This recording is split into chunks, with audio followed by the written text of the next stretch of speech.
მოგესალმებით. მე გახლავარ თამარ ლომიძე. ეს კი გადაცემა რუსთავზე და რუსთაველებზე ყველაფერზე გულახდილად. რუსთავში უამრავი არაჩვეულებრივი ოჯახი ცხოვრობს.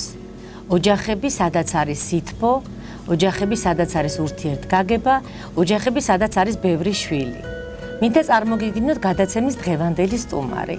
არაჩვეულებრივი უმშვენიერესი რუსთაველი ქალბატონი, საუკეთესო მეუღლე და 4 შვილის დედა, სოფო ღიბრაძე. მოგესალმები სოფო, ძალიან დიდი მადლობა სტუდიაში მობრძანებისთვის. მოგესალმები თამარ, დიდი მადლობა შენ მოწვევისთვის. მივესალმები ჩვენს ტელემაყურებელს და რუსთაველებს. ძალიან კარგი, სოფო.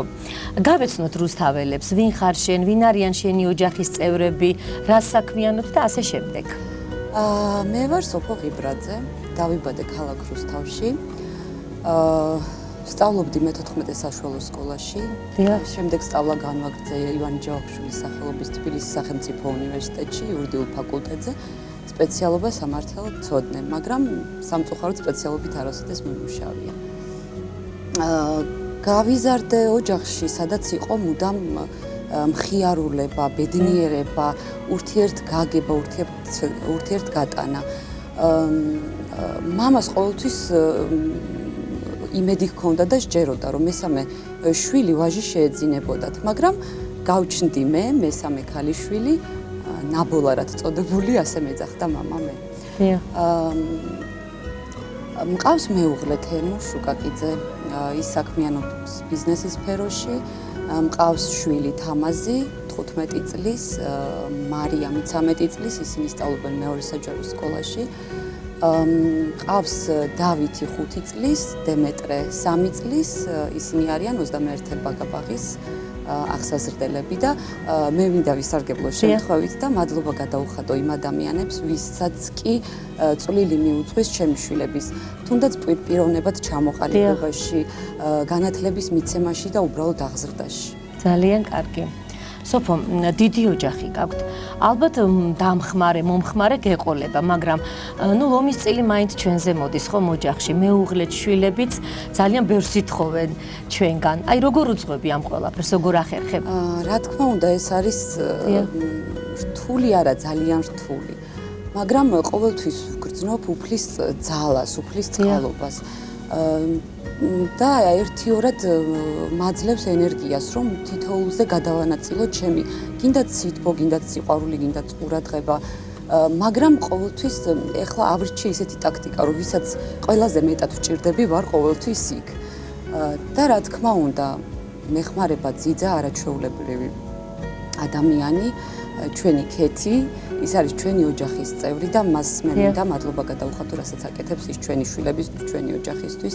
მყავს არაჩვეულებრივი დედამთილი ქალბატონი ნელი, ისიც აი სასტრაფოსავითაა დაურეკავთ და იმ წუთას ჩვენთან არის, როცა კი დაგვჭირდება. დედა და მამა. ისინი საკმაოდ ასაკში არიან, აღარ არიან ახალგაზრდები და აი როგორც ბავშვები ისე დასდევენ ჩემს შვილებს.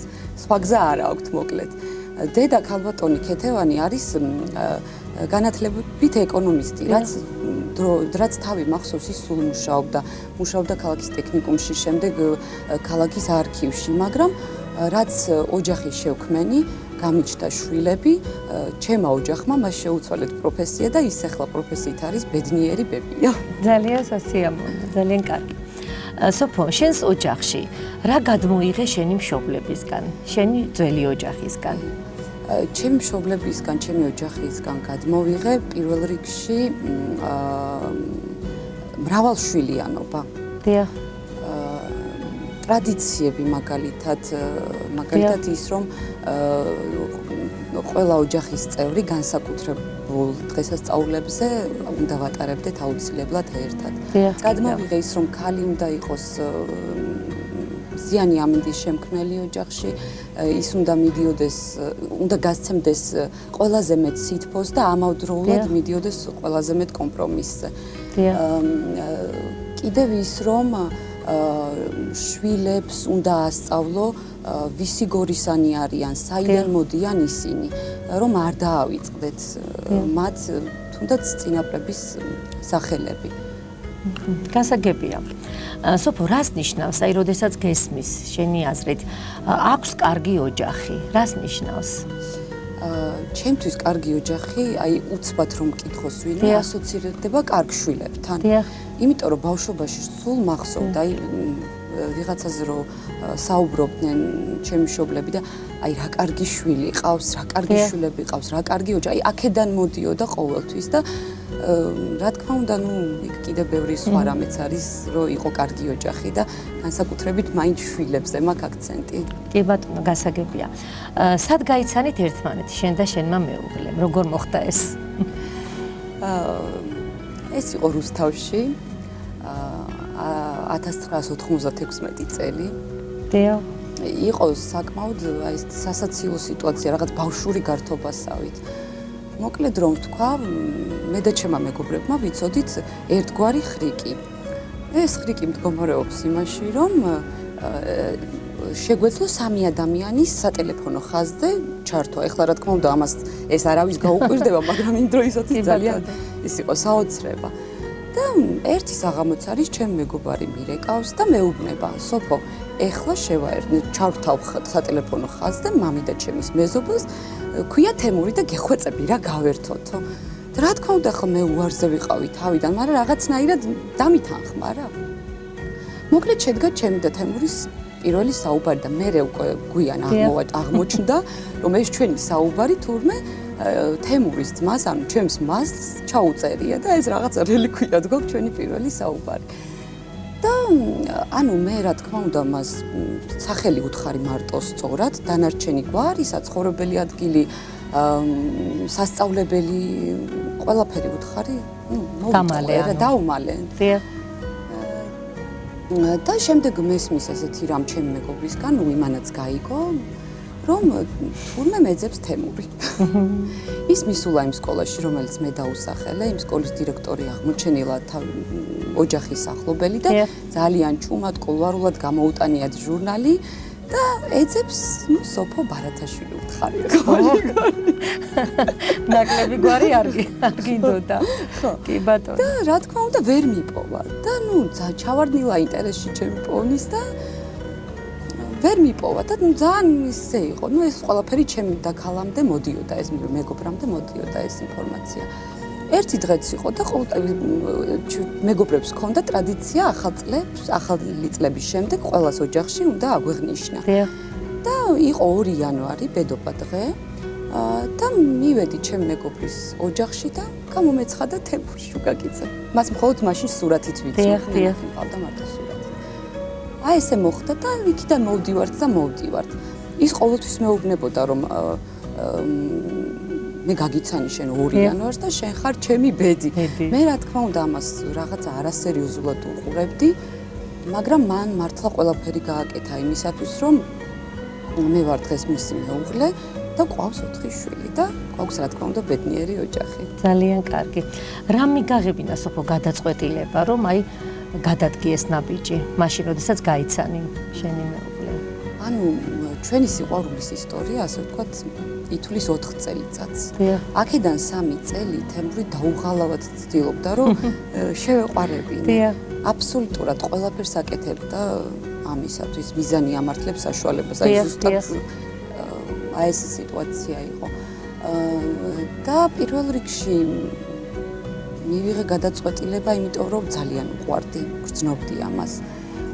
ის იყო ძალიან ვაჟკაცური, ძალიან გულგაშლილი, ხელგაშლილი, მიზანსწრაფული, მიზანდასახული და რაც მთავარია, ის იყო ქალაქში ერთ-ერთი საუკეთესო ოჯახის შვილი.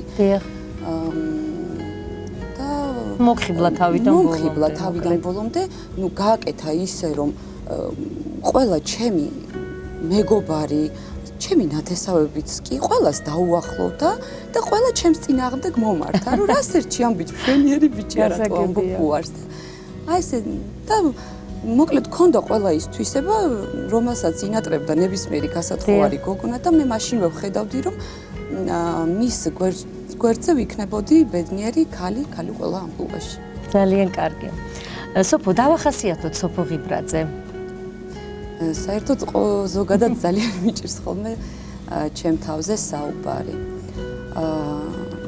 პირველ რიგში ვიტყვი იმას, რომ ვარ ერთგული, ყველაფრის და ყველასა და ყველაფრის მიმართ. ვარ ძალიან პასუხისმგებლიანი. ვარ მაქსიმალისტი საკუთარი თავის მიმართ. რამეს თუ დავიწყებ, არ არსებობს ის საქმე ბოლომდე უნდა მივიყვანო. და რა ვიცი, დანარჩენი უკვე. უარყოფითი რა გაქვს? უარყოფითი შეიძლება ითქვას მაქსიმალიზმიც. ეს მაგ ვარ ემოციური ძალიან. და რა ვიცი, ცოტა რთულია საკუთარ თავზე საუბარი მირჩენია ხოლმე სხვა მისაუბრეს ჩემზე. როგორი მამაკაცია შენი მეუღლე? მაინც შენ უკვე იმდენი ისაუბრე, მაგრამ მაინც როგორი მამაკაცია? როგორ დაახასიათებ? მე ვთვლი, რომ ძალიან მაგარი კაცია. ჩემი მეუღლე არის პირველ რიგში ძალიან კარგი შვილი. დიახ. ძალიან კარგი ძმა. საუკეთესო მეგობარი. შვილებზე გადაყოლილი მამა. და რა თქმა უნდა, ძალიან კარგი მეუღლე. თავისი გარშემოუყოფების ჭირისათულ ხინის გამზიარებელი. ძალიან გულისხმიერი ადამიანი. გასაგებია. სოფო, შენ როგორი ცოლი ხარ და საერთოდ როგორია კარგი ცოლი, როგორი უნდა იყოს?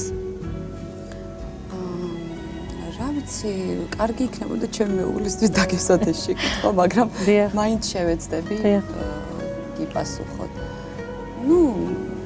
ხან არის რომ იდეალური ცოლი არა ვარ, მაგრამ ვცდილობ რომ ვიყო კარგი ცოლი. ვარ დამთმენი, ვარ მიმტევებელი, ხშირად მიწევს კომპრომისებზე წასვლა, მაგრამ ამის კომპენსირებას ჩემი მეუღლე ახდენს იმით, რომ მანებივრებს ხოლმე სხვადასხვა საჩუქრებით, თუნდაც რაღაცას რო გავბრაზდები, გაიქცევა და შოკოლადებს მომზადებს, რომ რაღაცნაირად დავმშვიდდე. კომპრომისზე წასვლა ალბათ იცით რა არის ყველა ნებისმიერი ოჯახის ქალისთვის ეს არის პირველი რომ უნდა წახვიდე ამ დათმობაზე, უნდა შეგეძლოს, იმიტომ რომ თუ გინდა რომ გქონდეს ოჯახში სიმშვიდე და სიწყნარე, მაინც უნდა გააკეთო ეს. კიდევ რა შემიძლია ვთქვა? მე ვცდილობ რომ ვიყო ყოველთვის აი ჩემი მეუღლისთვის რაღაცა მყარი კედელივით. ვცდილობ მივცე ძალა, დავმუხტო დადებითი ენერგიით, ოჯახში შევქმნა თბილი გარემო და სიმშვიდე, რა თქმა უნდა, თუ ამას შვილები მოგცემენ ამის საშუალებას. და აი ყველანაირად გავამხნევო მისი ტკივილი თუ სიხარული ყოველთვის გავიზიარო. მინდა ვთქვა ისიც, რომ უმრავლესობა მამაკაცების გონება გადის კუჭზე, ამით არ ჩემი მეუღლეა გამონაკლისი. და ყოველთვის ვცდილობ, რაც უყვარს და რაც ესიამოვნება, ამით გავანებირო. ჩემს მეუღლეს ხშირად უწევს საზღვარგარეთ საქმიანი ვიზიტებით წასვლა და ვცდილობ ხოლმე, როცა ის დაბრუნდება სახლში, განსაკუთრებული ვახშამი მოუწყოთ. ასიამოვნო რაღაც. იყო ესეთი შემთხვევა მაგალითად, რომ ვიცოდი რომ მიდიოდა საქმიანი ვიზიტით, მქონდა ძალიან დატვირთული რეჟიმი, რაღაც სანერვიო, რაღაც მოლაპარაკებები და მე რა თქმა უნდა ვერ მივყვებოდი და რაღაცნაირად უნდა გამემხნევებინა. მოვიფიქრე ესეთი რა, მავიღე სურათი, ჩემი და ჩემი შვილების და წავაწერე უკან. თემური, ჩვენ ძალიან გვიყვარხარ, ჩვენ შენს გვერდით ვართ და ჩაუდე ჩემოდანში. მერე ვიცოდი რომ მთელი დღე სასტუმროში ვერ შეგვიდოდა და ვერ გახსნიდა ბარგს და ვერ ნახავდა იმ სურათს და დავიძინეთ მე და ჩემო შვილებო და ღამე არის ზარი და რეკავს თემური და მეუნება სოფო ამაზე უკეთეს ვერაფერს იზამდი ამ წუთასო და ნამდვილად ვცდილობ რომ რაღაცნაირად შეუმსუბუქო. კარგი ცოლიც ეს არის ზუსტად. ეს არის გამომივიდა პასუხი. კი, ნამდვილად. სოფო, 4 შვილი გყავთ. ეს თავიდანვე იყო დაგეგმილი თუ უბრალოდ მე ასე გამოვიდა?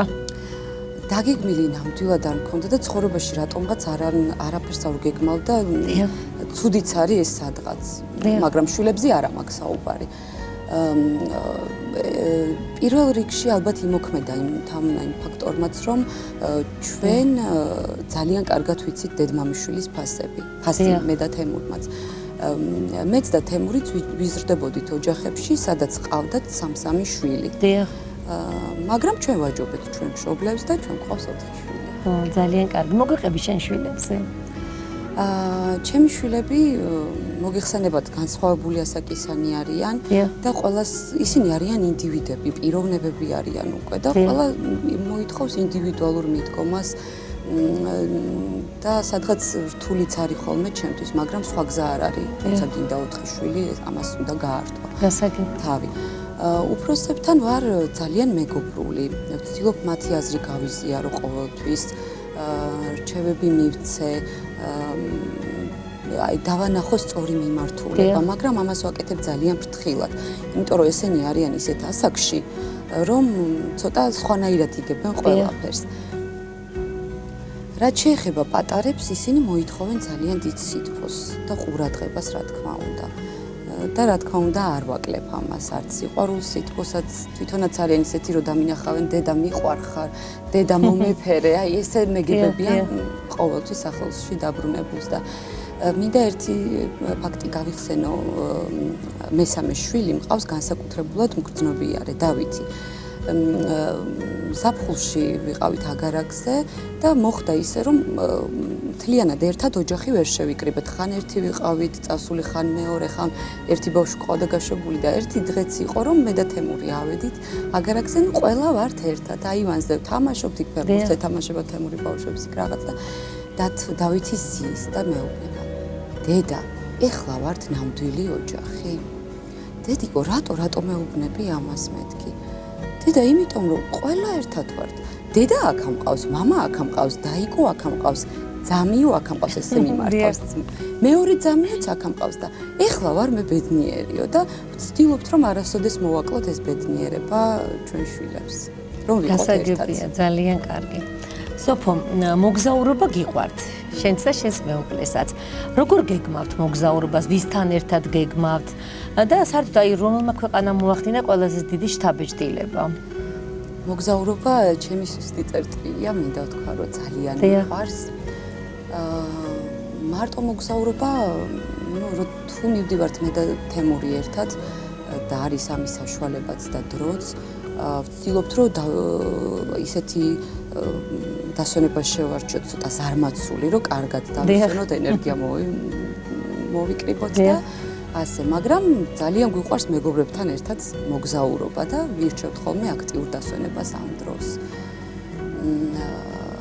იცით რა, ყველა ქვეყანას აქვს თავისებური ხიბლი. ყველას აქვს ეს მომსხველი, მომაჯადოებელი, რომ აი ეს ტურისტ დაუტოვოს აი ეს რაღაცა მარცვალივით, რომ კვლავ დაბრუნდეს და მე რომ მაქსიმალისტი ვარ, ყოველთვის უკმარისობის გრძნობა, თითქოს აი ვერ ამოვწურე. აი ესეთი გრძნობა მრჩება ხოლმე მოგზაურობის დროს. ყველაზე მეტად გამოვარჩევ ჩემი მოგზაურობებიდან მოგზაურობას წმინდა მიწაზე. იერუსალიმი ეს არის მსოფლიოს ქალაქი, ეს არის ქალაქი სამყარო. ეს არის სამი რელიგიის ქალაქი. იერუსალიმში განამარტო უნდა იმოგზაურო ან მოინახულოს, მთლიანად უნდა შეიგრძნო. აქ სრულიად ქრება რეალური დრო და ჟამი და შთაინთქმება წარსულსა და აწმყოში. და ამაოების არსი ისე არსად არ შეიგრძნება როგორც ამ მიწაზე. ჩვენი უსაყვარლესი პატრიარქის სიტყვებია, რომ წმინდა მიწა არის რენტგენი და დააკვირდით საკუთარ თავებსო. და მართლაც, როცა კი არ მიმოგზაურია იერუსალიმში, ყოველთვის ვაკვირდები ჩემ თავს და ისე კარგად ვხედავ ჩემს დადებით და უარყოფით მხარეებს, ისე კარგად შევიცნობ ხოლმე ჩემს შინაგან სამყაროს, აი როგორც ხელის გულზე უყურო შენ საკუთარ თავს. მთელი ქვეყნიერების მდიდრეს, მთელი ქვეყნიერების საუნჯე, რო დადო სასწორის ერთ მხარეს და მეორე მხარეს მაცხოვრის საფლავი, მარტო მარცხოვრის საფლავი გადაწონის ამ სასწორს. იცით რა არის, ყოველთვის ვოცნებობდი, რომ ფეხი დამედგა წმინდა მიწაზე და ეს იყო ჩემი აი სანუკარი ოცნება, ესე რომ ვთქვათ და იყო შემთხვევა ესეთი, რომ ჩემი ახლობელი წავიდა იერუსალიმში. წავიდა ერთხელ, წავიდა მეორეჯერ და მესამეჯერაც და მე ჩემთვის ვფიქრობ, ეხა ეს არ გამიჟღერებია ხმა, მაგრამ ვფიქრობ, რომ მეტავი აი რა არის ასეთი რომ ერთხელ ორჯერ, ერთხელაც ხო საკმარისია, ერთხელ მაინც ხო საკმარისია, თქვა ეს შეგრძნება მქონდა. პირველად როცა ჩავედი იერუსალიმში, მე მიყვები ხოლმე მომლოცველობით ჯგუფს მძიმე მარხვის პერიოდში და ჩამოგვაქვს ხოლმე მადმოსილი ცეცხლი. გადმოვიდა ეს ცეცხლი, ეს არის საოცარი ემოცია. აი ყველაფერი უნდა მისცეს ადამიანმა ამისთვის, რომ ეს სასწაული ნახოს. წამოვიღეთ ეს მადმოსილი ცეცხლი, ჩავსხედით თვითმფრინავში და ვზივარ და ვამბობ. მე აქ კიდე უნდა დაუბრუნდე მეთქი და მე შემწვა იმ სიტყვების, რომ ეს როგორ თქვი მაპატიე უფალო მე. ანუ მივხვდი. დიახ, გასაგებია. სოფო, შენი საქმე გაქვს. როგორ დაიწყო ეს ყველაფერი და როგორ ვითარდება, რა საქმეა? ანუ ჩემი საქმე უბრალოდ მინდა დავიწყო იმით, რომ მუშაობდი საჯარო სამსახურში და რა თქმა უნდა დილის 9-დან 6 საათამდე რთული არ არის, მაგრამ როცა ყავს დიდი ოჯახი, ხან ბავშვებს ჭირდება ქალაქიდან გაყვანა, ხან ცუდად არის, ხან ერთი, ხან მეორე, ხან მესამე. ძალიან მეწყობოდა ხელი. ძალიან კარგი კოლექტივი მყავდა. მაგრამ რაღაცა მეც სინდისი მაწუხებდა და ფიქრობდი ყოველთვის რომ ისეთი საქმე გამეკეთებინა რომ პირველ რიგში ოჯახისთვის დამრჩენოდა დრო, აუცილებლად უნდა ყოფილიყავი რეალიზებული, თორე ამას ალბათ ვერ შევძლებდი ისე. და უნდა მოსწონებოდა ყველას. ამ ჩემი იდეის განხორციელებაში და იმ სულის ჩადგმაში ძალიან დამეხმარა ჩემი მეუღლე. ყველანაირად, მორალურად, ფინანსურად და მე შევქმენი ერთი ლამაზი მაღაზია საჩუქრების. შეგიძლია გააჟღერო გადაცემაში, კი? ეს არის მაღაზია Sweet Home. ვთვლი რომ გაამართლა პირველ რიგში, იმიტომ რომ ვიცი რომ უყვარს ხალხს, მესმის ეს ქალაქიდან. ჩვენს გვერდზე, სოციალურ გვერდზე გვწერენ ხშირად, რომ ძალიან უყვართ ეს მაღაზია, ნუ აქ არის ძალიან დიდი სითბო, მყუდრო გარემო, ლამაზი საჩუქრები, მომსახურე პერსონალი და მე ძალიან მიხარე, რომ ის შრომა რაც ჩავდე, ეს იყო გათვლილი ყველა წვრილმანიდან და ყველა წვრილმანიდან ვიყავი ჩართული და ეს მოითხოვდა ძალიან დიდ ენერგიას. მაგრამ აი რომ ვთვლიდი რომ აი უკვე მორჩა აღარ შემიძლია, ალბათ ვერ გავაკეთებ იმ წუთას ჩემი მეგობრები, იმ წუთას მეუღლე რომ სოფო შენ ამას შეძლებ, შენ ამას გააკეთებ და მე ძალიან მომხნევებდა და ერთიორად ძალას მატებდა და საბოლოო ჯამში მე მგონი გამოვიდა. კი ბატონო, გაგემართლა, ძალიან კარგი წარმატებას გისურვებ. სოფო, ჩვენს გარშემო არ არის ყველა ბედნიერი ხომ, უამრავი ადამიანია, ვისაც უჭირს. მე დარწმუნებული ვარ, რომ შენ ეხმარები ასეთ ადამიანებს. აი, რას გრძნობ ამ დროს, როგორ ეხმარები ასეთ ხალხს და რა გრძნობაა ეს, როდესაც გაჭირვებულს ხელს გაუმართავ? ამაზე კარგს ადამიანი ალბათ ვერ გააკეთებს. მეც და ჩემი მეუღლეც ვართ ზოგადად ძალიან გულისხმიერები. ამაზე ზოგადად არ მიყვარს საუბარი და უშოთ ან რითი ეხმარები. ყოველ შემთხვევაში აი ძალიან გული შეგვტკივა და ყოველთვის სიკეთეს ვაკეთებთ მარჯვენა ხელით ისე რომ მარცხენა არ გაიგოს. არის ისეთი შემთხვევები და უშოთ მე გამიგია რომ აი არის ადამიანი და უშოთ გაჭირვებული და იმ წუთას მე რაღაცნაირად ვერ ვეხმარები და მივდივარ თემურისთან და ვესაუბრები და ველაპარაკები და მე იმის თვალებში ვხედავ რომ იმან იცის უკვე რა უნდა გააკეთოს და ყოველთვის ვცდილობთ რაღაცნაირად შევეციოთ, სიკეთე გააკეთო. ეს არის უდიდესი სიამოვნება, მეც სიამოვნებას ადამიანი, როგორ უნდა იღებდე, აი არ მესმის. კი, ნამდვილად გეთანხმები. როცა ვხედავ ბედნიერებით სავსე თვალებს, გაფრთხინებულ, აციმციმებულ თვალებს და ბედნიერ სახეებს, ეს ძალიან მახარებს მე. მერთმა ხელი მოგიმართოთ, რომ ბევრ ადამიანს მიეხმაროთ. სოფო, ვის გავხარ შენი წინაპრებიდან? მე ვგავარ ბებიას, ქალბატონ ნადიას აჯაიას. ის გახლავთ მამაჩემის დედა. მინდა ვთქვა, რომ ის იყო უძლიერესი ქალბატონი. იმდენად რამდენადაც მან მარტო გაზარდა შვილები. ის ნაადრევად დაქვრივდა. ბაბუა ჩემი გრიგოლი იყო სამამულო ომის მონაწილე. ისე დაიღუპა, რომ უბრალოდ გაიგო, რომ შეეძინა ტყუპი შვილები, ანზორი და ნანი. ბებიას ამის შემდეგ მოუვიდა ცნობა მისი დაკარგვის შესახებ და ეს ქალბატონი იყო ნახევრად თავადების ოჯახში გაზრდილი დედით იყო ზარანდია და აი ამ პატარა ქალბატონმა აი ესეთ ოჯახში გაზრდილმა თავის თავზე აიღო მარტოს გაეზარდა 3 შვილი. მრავალჭირ გამოვლილი ქალბატონი ბრძანდებოდა და სოფელში იყო ყოველთვის თითით საშუალებელი ქალბატონი. და ჩვენ კიდე გვიცნობდნენ სოფელში, როგორც ნადია მეგრელის შვილიშვილებს. ეს გვეამაყებოდა. ხო, ძალიან სასიამოვნოა. სოფო, როგორ ხალხთან არ ურთიერთობ? თამარა, არ ურთიერთობ ზოგადად ნიღბიან ხალხთან. იმიტომ რომ ურთიერთობებში ვარ ძალიან გულწრფელი და ამას მოვითხოვ სხვისგანაც.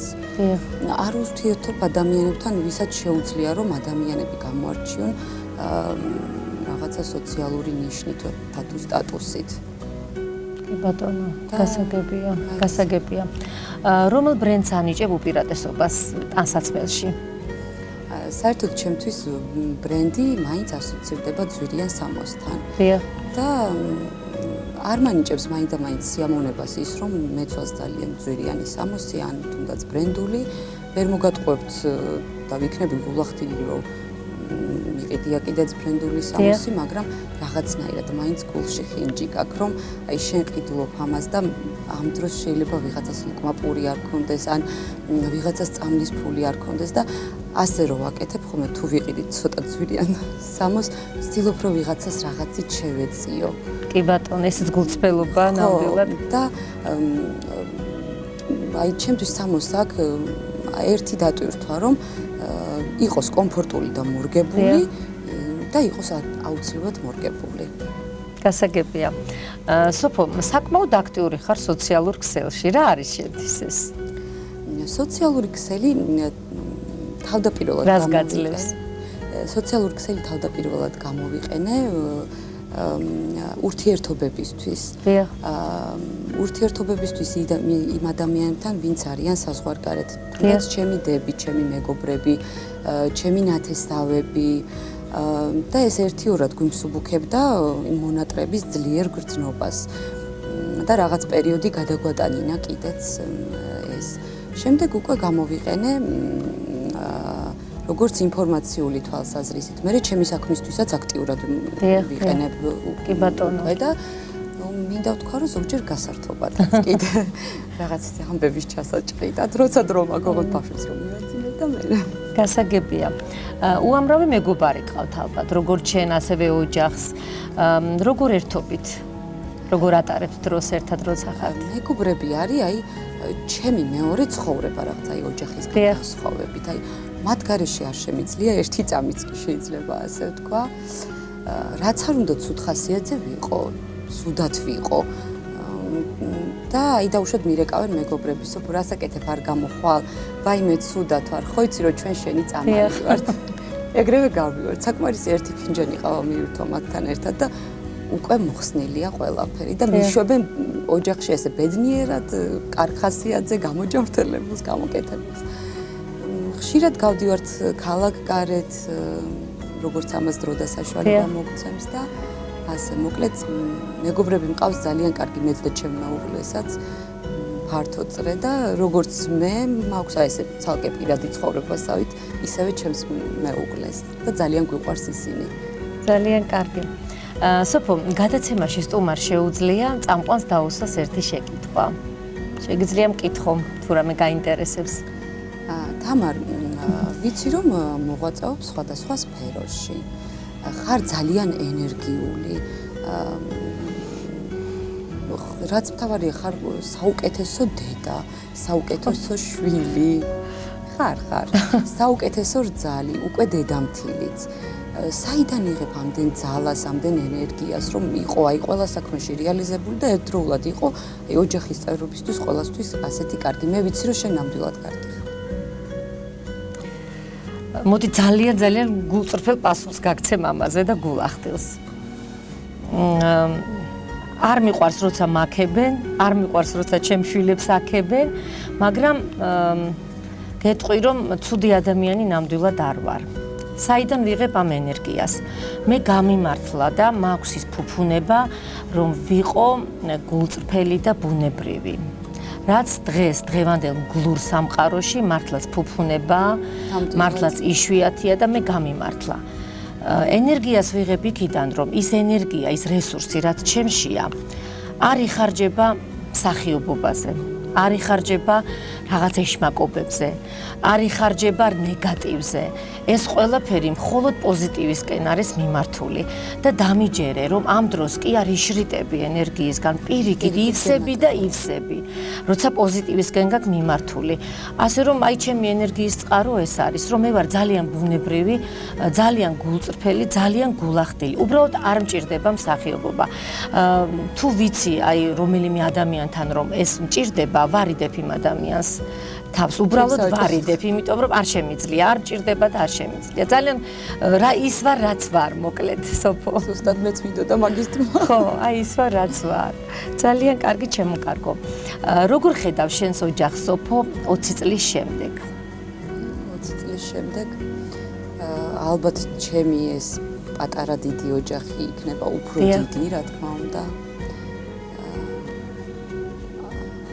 ალბათ ჩემი შვილები იქნებიან წარმატებულები, ამის ძალიან დიდი იმედი მაქვს. იქნებიან ალბათ დაოჯახებულებიც. და ალბათ მექნება ახალი სტატუსი, დედამთილი და ბები. კი ბატონო, ჩართული იქნები ამ ამბებში. ჩართული იქნები როგორც ჩემი წინაპარი ისე.